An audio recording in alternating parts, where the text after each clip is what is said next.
La muerte de Diego Berti, por quien también vamos a pedir hoy en la misa, ha conmovido a mucha gente en el Perú.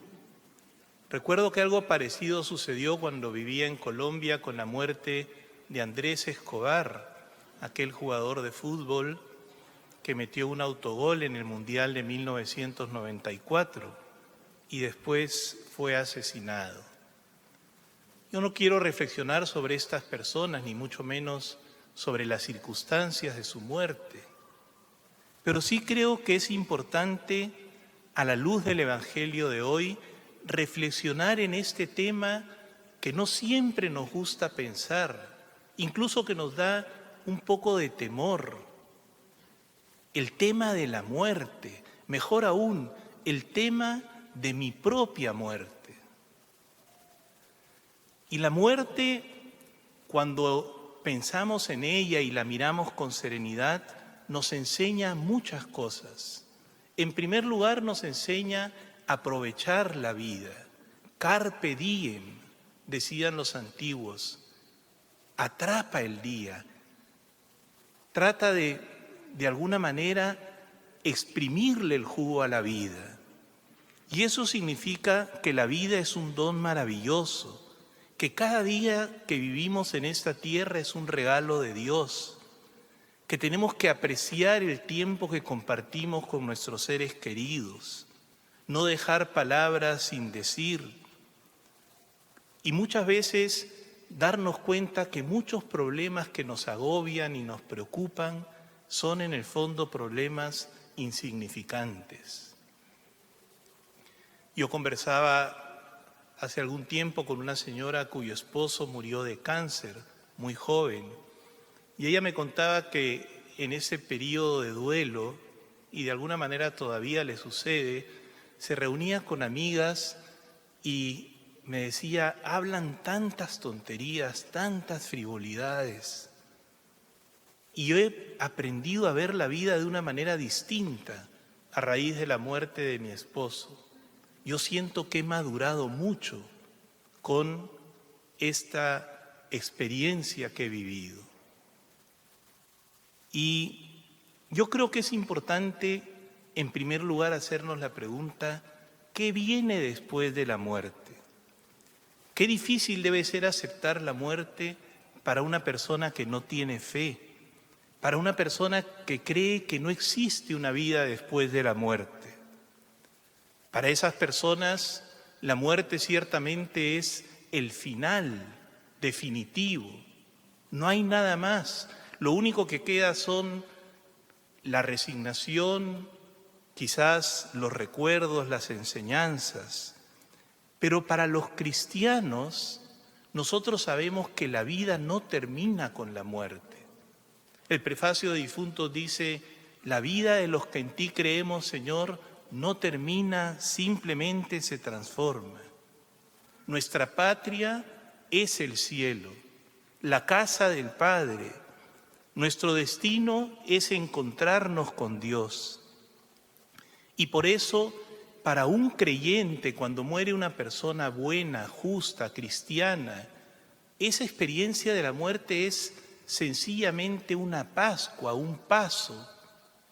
Es simplemente dormirnos y levantarnos y pasar de alguna manera en ese dormirnos y levantarnos de la fe a la visión, de la lucha al descanso, de la experiencia de la cruz a la resurrección.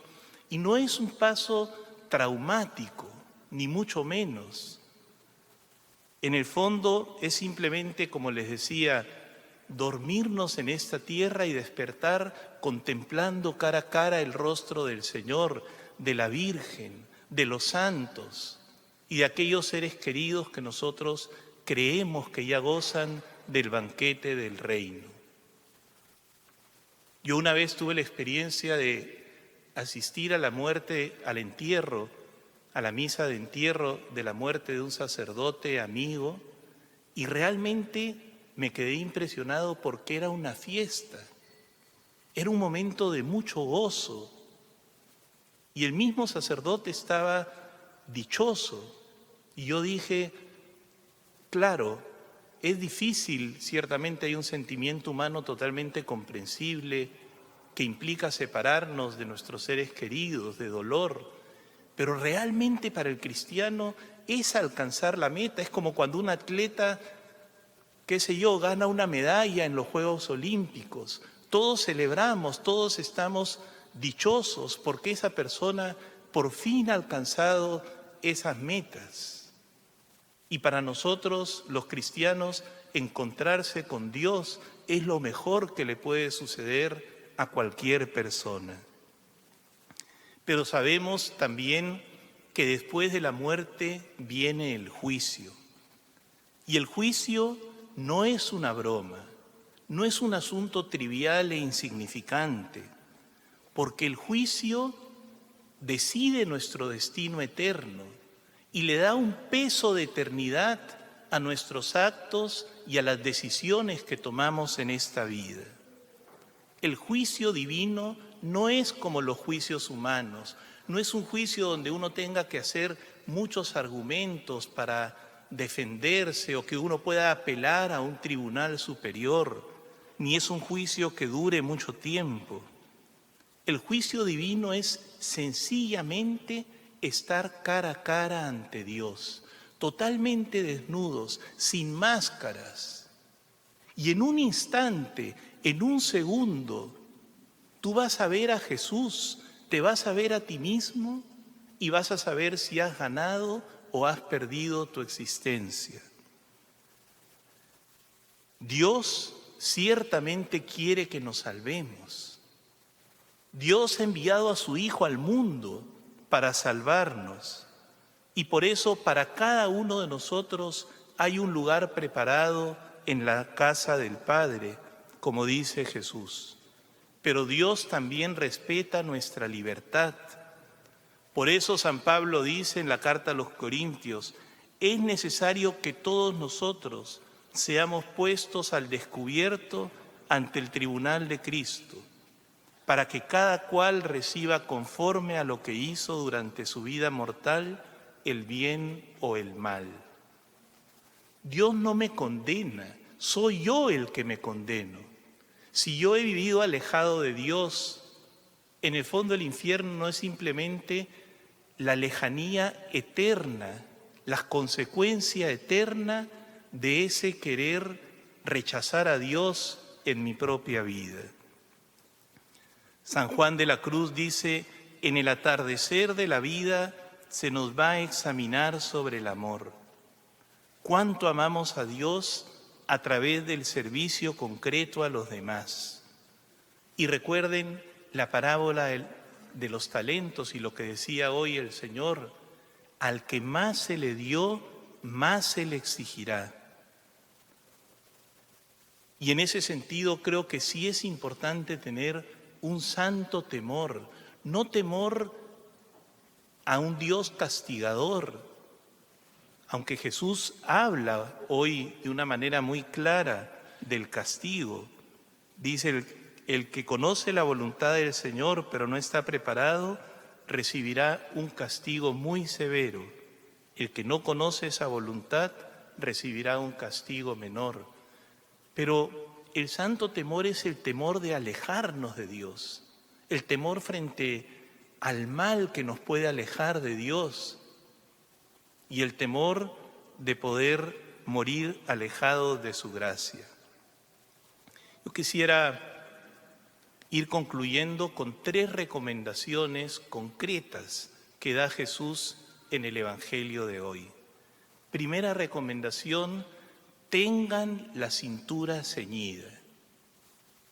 Los judíos usaban unas túnicas como estas albas y cuando estaban en casa la túnica estaba holgada porque estaban descansando. Pero cuando tenían que ir a trabajar o tenían que hacer un viaje, se ponían una soga que es parecida al cíngulo que utiliza el sacerdote y se apretaban esa soga. Y esa cintura ceñida quiere decir vivir en una tensión de lucha, en una tensión de esfuerzo, tener disciplina. estar siempre listos para lo que Dios nos pueda pedir, para asumir nuevos retos. En segundo lugar, dice Jesús, vendan sus bienes y hagan limosna. Consíganse bolsas que no se desgasten y acumulen un tesoro inagotable en el cielo, donde no se acercan los ladrones ni destruye la polilla. Y hablamos de eso el domingo pasado, de la codicia, pero es sobre todo llegar al juicio de Dios con muchas obras buenas. Porque al final los pobres, las personas a las cuales nosotros hemos servido y ayudado, van a ser nuestros abogados defensores en el momento del juicio. Y en tercer lugar, mantener la lámpara encendida. Creo que esto es lo más importante. ¿Qué quiere decir mantener la lámpara encendida? Estar atentos, estar vigilantes, pero sobre todo vivir en gracia de Dios. Que la luz del Espíritu Santo, que la luz de la gracia no se apague en nuestra vida. Y la gracia es la amistad y la comunión con Dios, que se pierde cuando uno comete un pecado grave y que se recibe nuevamente cuando el sacerdote nos absuelve en el sacramento de la reconciliación. Yo me pregunto a veces, sobre todo cuando celebro matrimonios aquí en la parroquia o a veces misas de entierro, y a veces es muy triste porque son muy poquitas personas las que comulgan y estoy seguro que la mayoría son bautizados. Siquiera, por lo menos tienen conciencia de que no deben acercarse a comulgar si están en pecado grave. Sobre esto habría que dar toda otra catequesis, que no es el momento, sobre qué significa realmente el pecado grave. Pero yo creo que muchos de los cristianos bautizados no viven habitualmente en gracia de Dios. Y eso es como jugarse una ruleta rusa, como estar vivo físicamente, pero estar espiritualmente muerto. Y en ese sentido, no vivir en gracia de Dios es despreciar ese don, porque la gracia es un don y es una actitud temeraria e imprudente frente a la propia salvación.